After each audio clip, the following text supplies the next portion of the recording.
Esiet sveicināti, dārgie skatītāji, ir 22. marts, un pēc pāris minūtēm man aiz muguras sāksies SEB Studentu basketbola līgas Final Six spēle starp mūsējiem Latvijas Universitāti un Rīgas Tehnisko universitāti. Regulārajā čempionātā šīs komandas tikās savā starpā 2 reizes.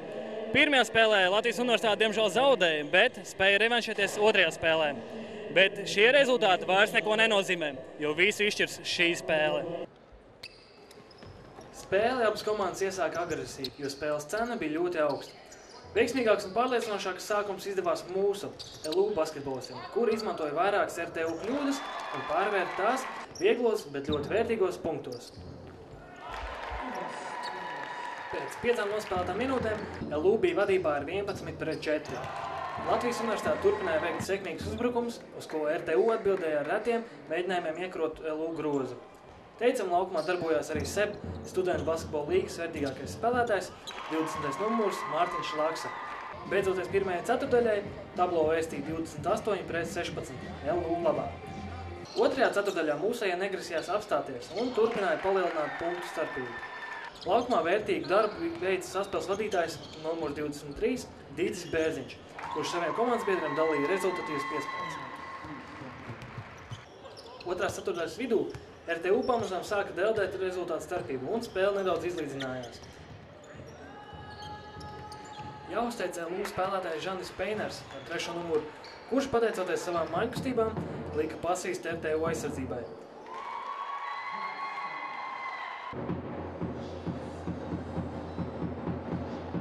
Un Žanis Peiners aizsardzībā. Pirmā puslaika beigās RTU atpalika tikai par 4 punktiem. Sākoties otrajam puslaikam, Laksas 3-punktnieks un palēnām pārsvars tiek atjaunots. Diģu Bērziņa solo gājiens uz groza un 2 punkti. Rīgas Tehniskā universitāte kaut ko centās darīt lietas labā, taču pārsvars jau bija 19 punkti.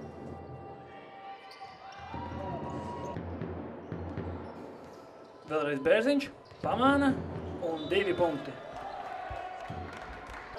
Uzvara LU ar 99-72 un jautājām LU treneriem Mārtiņam Zībertam, kas ir vajadzīgs nākamajā kārtā pret Turību. Tā kā iesākām šodien un kā otro puslaiku nospēlējām, galvenais ir cīņas, par tur jau vairāk ko gatavoties nav īpaši. Vai puiši šodien izpildīja jūsu uzdevumu? Daļēji izdevās sākums jau otrā ceturtdaļas, otrā pusē. Ja neapmierināja, kur mēs izsējām ļoti ātri lielo pārsvaru, tas bija vienā brīdī jau gandrīz jau neizšķirts rezultāts no +20. Kur bija tie pretinieki vājie punkti, uz kuriem jūs tā uzspiedāt tieši? Noteikti mums bija priekšrocības ātrumā, ko mēs pirms spēles runājām, ka mums jāspēlē ātri un cīņa pa atlikušām bumbām. Ja mēs tos 2 komponentus izpildījām, tad mēs arī guvām vieglos punktus un strauji atrāvāmies. Grūti uzvaru apsveicu. Kas bija jūsu veiksmes formula? Paldies. Mūsu veiksmes formula, domāju, bija pilnais mūsu sastāvs. Mums bija visi spēlētāji ierindā, visi bija gatavi cīnīties un to visi ir ļoti veiksmīgi izdarīja.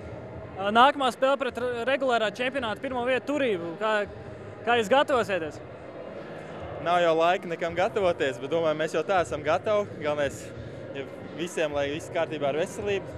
Galvenais cīnīties. Vienreiz jau mēs viņus uzvarējām, ka mums bija pilnāks sastāvs. Tu esi arī atzīts par SEB Studentu basketbola līgas vērtīgāko spēlētāju.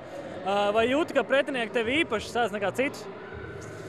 Jā, nedaudz gadījās tā, bet es daru to, ko māku. Skaistu un pārliecinošu uzvaru Latvijas Universitātē.